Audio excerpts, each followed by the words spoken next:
ఆకు మరంగు పండటూలా అక్షులకు గనరాకయుంటివై నా కనుబ్రామి మాటున మనందలగుంటివే ఇన్ని నాళ్ళు నా సహకతమైన నెంచవు విచారము లేక వధింతునంచునే వాకుని కత్తిరింప అది పాయకలోపల జిక్కి వ్రేలుచున్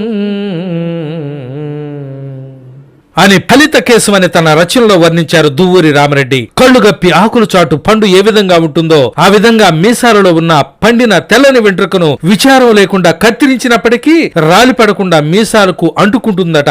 కవికి తెల్లని వెంట్రుకకు మధ్య జరిగిన సంభాషణ ఈ కావ్యం. తెల్లని వెంట్రుకంటే ముసలితనం ప్రారంభానికి గుర్తు. తాను కాలగతిని తెలియజేస్తానని కవితో ఆ వెంట్రుక అంటుంది.